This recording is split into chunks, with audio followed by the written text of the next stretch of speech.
The scariest moment with a narcissist isn't when they are yelling, attacking, blaming, or turning every conversation into a battlefield where words become weapons and emotions feel like something you have to defend. That chaos, as painful as it is, at least has movement in it. There is interaction, there is energy, there is proof that you still exist in their emotional field, even if that presence is distorted, reactive, or harmful. But there is another moment that feels far more unsettling, far more final, and strangely more silent. It is when they go completely quiet. Not the kind of silence that comes after an argument where both people are cooling off, not the pause that comes before a conversation that needs space to breathe.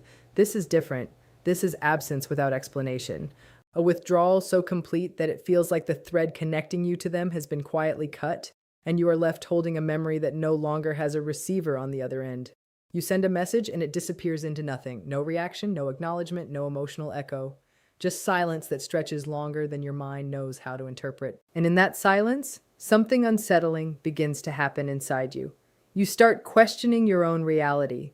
You replay conversations, searching for the last moment where something might have shifted. You analyze tone, timing, wording, anything that could explain how someone who once reacted so strongly to your presence can now act as if you have been removed from their internal world entirely. It doesn't feel like distance, it feels like erasure. Because that is what makes this kind of silence so psychologically powerful. It doesn't just create separation, it removes recognition. It is not, I am angry at you. It becomes, you are not in my emotional system at all. And for someone who has experienced intense highs and lows with a narcissistic dynamic, that shift can feel almost unreal. The same person who once demanded attention, triggered emotional reactions, or pulled you into cycles of closeness and withdrawal now behaves as though there is nothing to respond to in the first place. This is where confusion turns inward. You begin to fill the silence with meaning because the human mind struggles to accept blankness.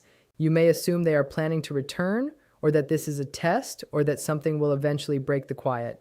But over time, a different realization starts to form. The silence is not temporary. It is not part of a conversation. It is the conversation ending without announcement. In many narcissistic patterns, this kind of disappearance is not accidental. It is not always about reflection or healing. It is often a form of final withdrawal, where emotional investment has already been redirected elsewhere or internally shut off. The person does not feel the need to explain because explanation requires emotional engagement. And in this state, engagement has already been severed. What remains is not anger, not sadness, but absence of relevance. And that is what makes it feel so final. Not the drama, not the confrontation, but the absence of any reason for there to be one at all. What makes it even more difficult is that there is no closure in it. No moment where you can point to something and say, this is where it ended. Instead, it dissolves. Slowly, quietly, without punctuation, and the mind, still looking for meaning, keeps returning to a place that no longer responds.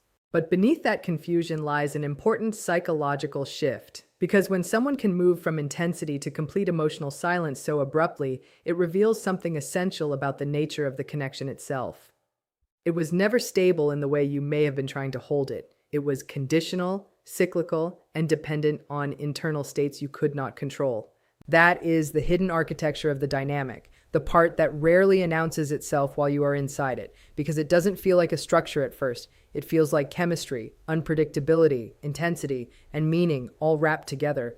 But underneath that emotional weather system, there is a pattern that quietly governs everything. Access is never stable, attention is never guaranteed, and connection is never anchored in mutual emotional continuity. Conditional means the bond shifts depending on factors that are not clearly communicated to you. You are not interacting with a consistent emotional state, but with changing internal conditions you have no visibility into. One day you are met with warmth, closeness, even intensity that feels unmistakably real. Another day, that same door feels like it was never there. The switch is not explained because the logic behind it is not relational in the way you understand relationships. It is internal, self-referential, and often driven by emotional regulation needs rather than shared understanding. So you begin to adapt, not by being told the rules, but by trying to infer them from emotional outcomes. Cyclical means this pattern does not move in a straight line. It loops. There is approach, then withdrawal, then absence, then sometimes reappearance. And each return can feel like resolution, until it becomes another beginning of the same sequence. The mind naturally interprets cycles as progress interrupted rather than repetition, especially when the emotional peaks are strong enough to feel meaningful. So even when the pattern repeats, it can still be mistaken for growth, hesitation, timing issues, or unresolved circumstances. But over time, what becomes clearer is that the cycle itself is the structure, not a deviation from it. And dependent on internal states you could not control means the emotional availability you experience is not something you can stabilize through communication, effort, patience, or clarity. It fluctuates based on internal emotional processing that happens outside of your influence. Mood shifts, fear responses, avoidance mechanisms, or protective distancing can all alter how present or absent the person feels in relation to you. This creates a subtle but powerful distortion. You begin to believe that if you can find the right version of yourself, the right words, or the right timing, you might be able to lock the connection into permanence. But the instability was never originating from you, so it cannot be solved through you. Over time, this creates a specific kind of emotional conditioning. You start tracking patterns that are not yours to manage. You become hyper-attuned to tone changes, response delays, micro-withdrawals, and re-engagement signals. Your nervous system begins to operate like a weather station for someone else's internal climate. Calm becomes something you wait for, not something you inhabit. Connection becomes something you monitor, not something you rest in. And the most disorienting part is that none of this feels explicitly harmful in isolated moments. Each moment can be explained away on its own. A busy day, a bad mood, a misunderstanding. But when viewed together, the pattern reveals itself not through single events, but through repetition. The emotional ground never fully stabilizes beneath you. So that sentence carries more than description. It is a summary of how attachment becomes entangled with unpredictability. And once you see it clearly, you begin to recognize that what felt like emotional depth was often emotional variability, and what felt like closeness was sometimes just temporary alignment within a much larger cycle that was never designed to hold steady. And while that realization can feel heavy at first, it also becomes the point where the illusion starts to loosen, because silence, in its most complete form, eventually stops being a mystery about them and starts becoming clarity for you. It shows you where emotional reciprocity ends and where self-protection begins. And although it does not feel like it in the beginning, that silence is not just their absence, it is also the beginning of your return to yourself. And most people don't fully understand what's happening until it's already too late. If any of this sounds familiar, if you felt that unsettling quiet and wondered why it hurt worse than all the chaos before it, take a second, breathe, and keep reading, because understanding this moment is often exactly where your healing starts to take shape. When they're truly done, the relationship is over. But for you, it's the illusion that shatters. And that's not weakness on your part, that's you waking up. When a narcissist is genuinely finished with you, there's no big blow-up, no dramatic goodbye, no final fight that gives you the closure you're hoping for. That loud, messy ending people brace themselves for is actually a sign there's still unfinished business between you. Rage, insults, blocking you, running smear campaigns, sudden disappearing acts, all of that is emotional behavior. And emotional behavior means there's still some kind of attachment underneath it. When they're actually done, though, the shift is quieter, and honestly, way more unsettling. It feels like someone flipped the lights off in a room you're still standing in. 1 minute, you were the center of their world, and the next, it's like you were never important at all. This quiet disappearance happens because the narcissist no longer sees any benefit in staying emotionally invested in you. You're no longer giving them the reactions they thrive on. Maybe you stopped engaging, stopped explaining yourself, stopped defending your position, or just stopped supplying the emotional intensity they needed from you.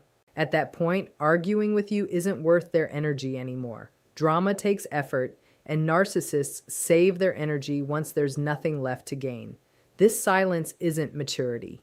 It's disengagement, plain and simple. What makes this stage so destabilizing is that the narcissist never actually tells you they're leaving. There's no final conversation because real closure would mean admitting their emotions were involved in the first place.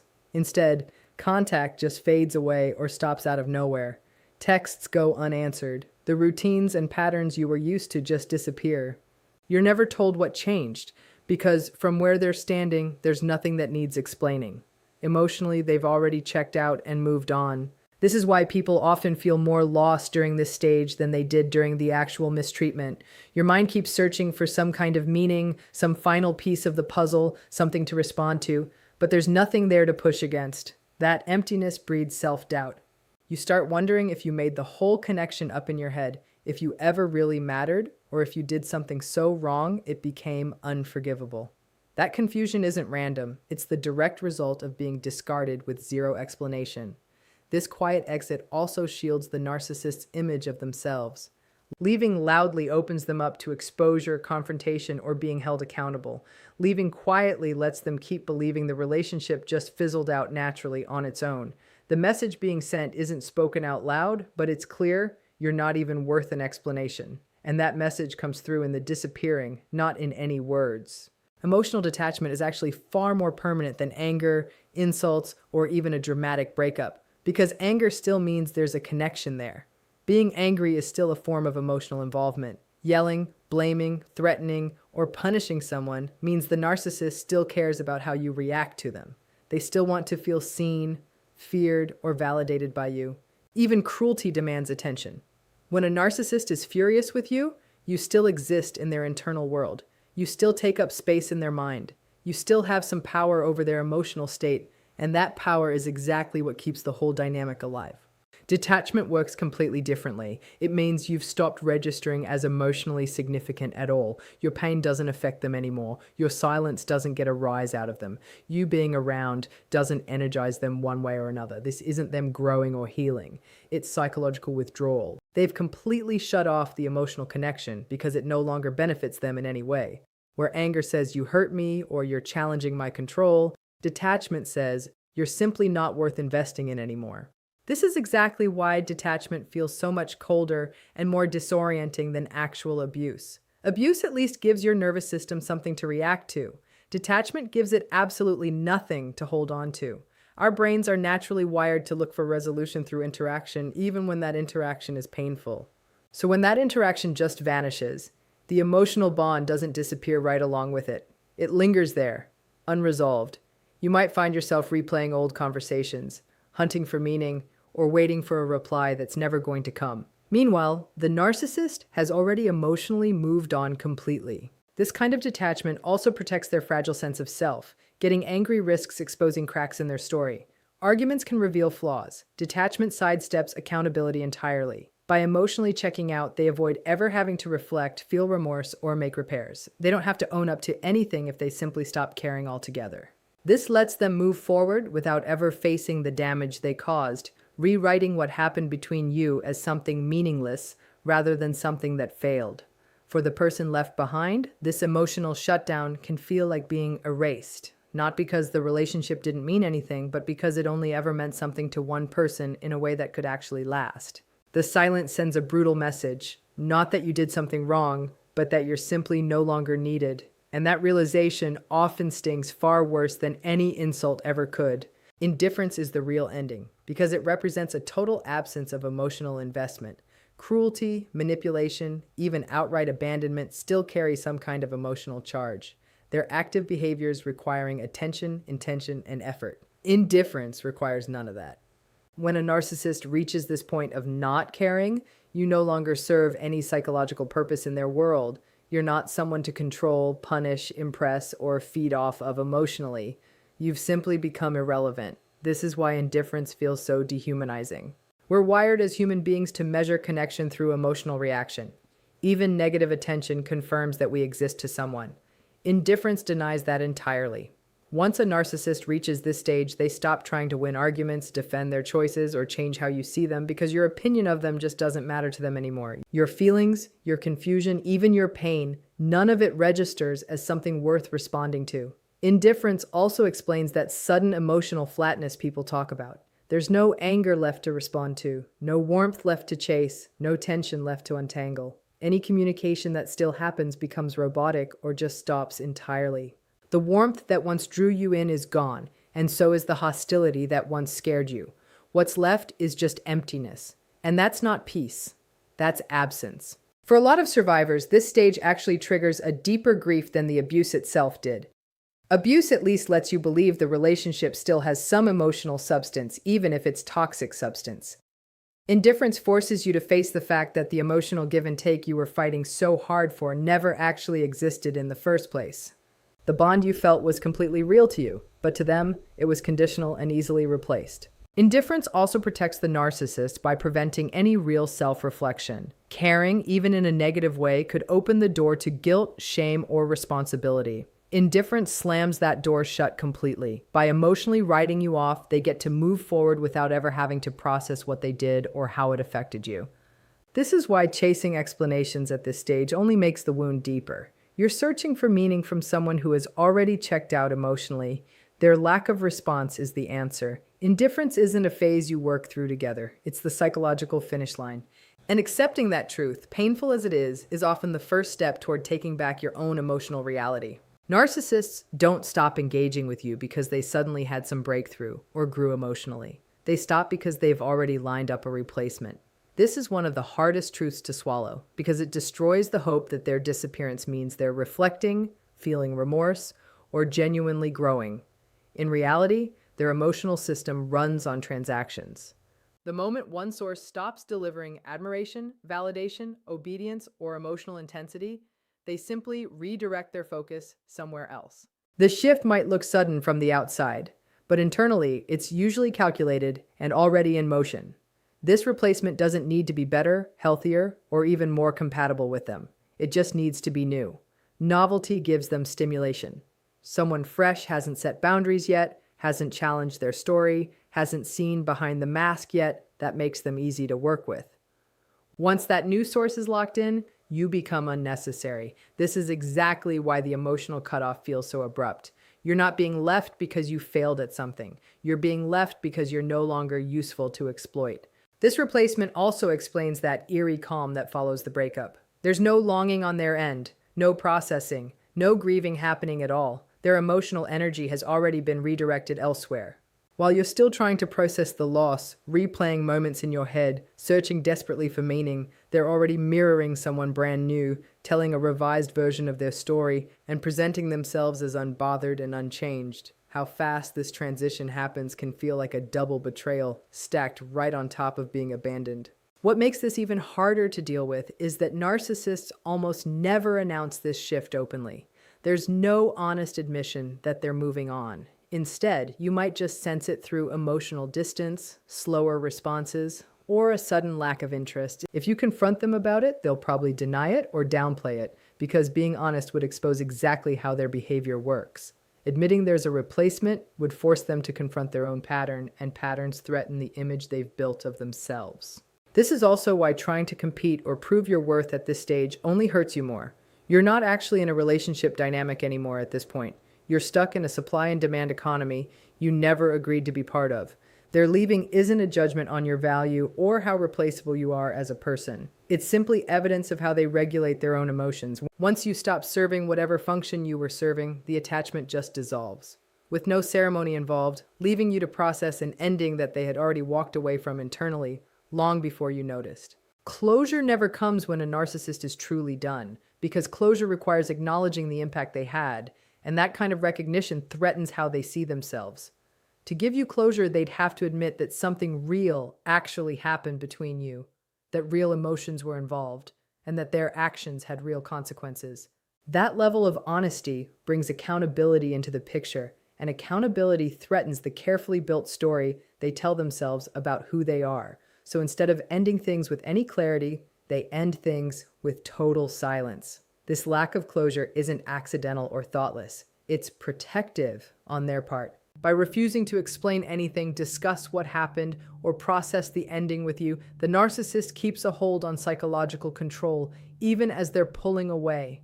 You're left holding all these unanswered questions while they walk away completely unburdened. The imbalance just continues, only now it's quieter. People often mistake this silence for confusion or being emotionally overwhelmed on the narcissist's part. In reality, it's avoidance. Conversations about endings invite reflection, and reflection invites shame.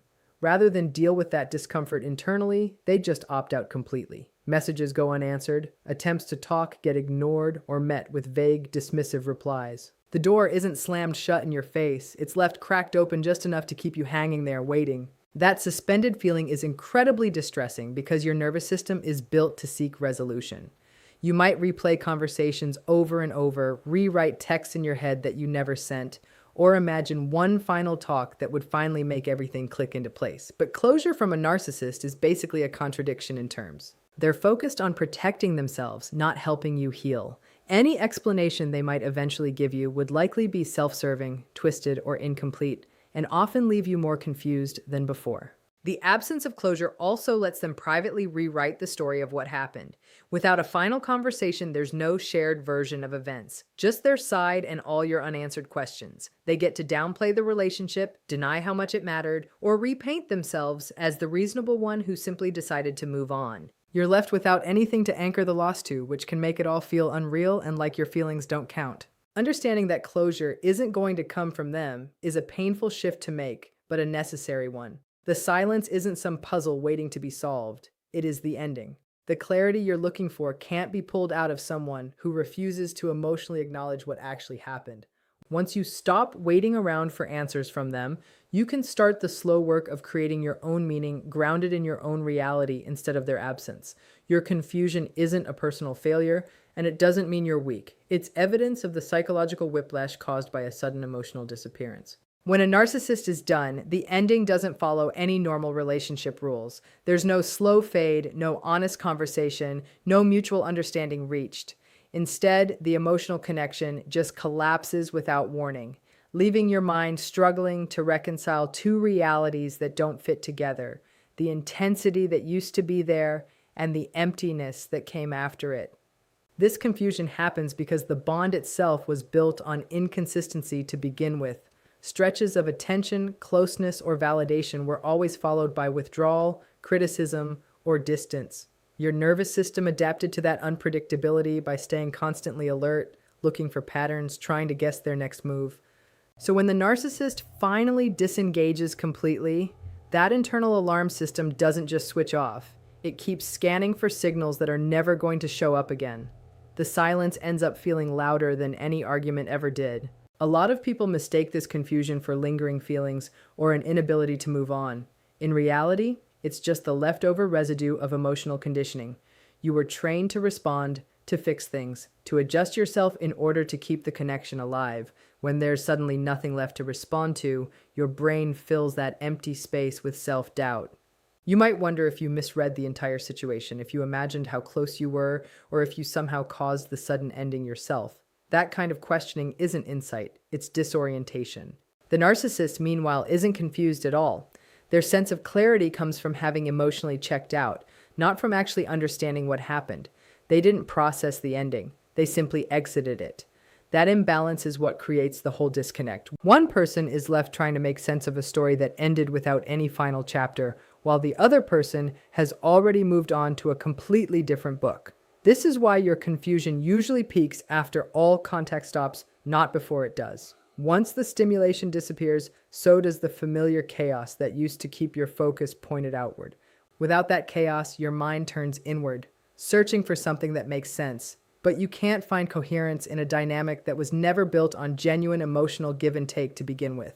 Recognizing that your confusion is actually a predictable reaction to an unnatural ending matters a lot. It shifts the question away from what's wrong with me toward what happened to me. That shift in thinking is often the first real step toward getting your footing back, because it puts the confusion exactly where it belongs as a result of emotional abandonment, not as some reflection of your worth or how you perceive things. The silence that follows isn't calm, it isn't mutual space, and it definitely isn't emotional peace. It's deliberate.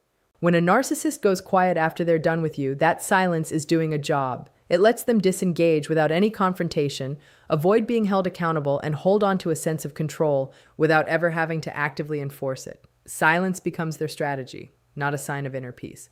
And this strategic silence works precisely because it shifts the entire emotional burden onto you.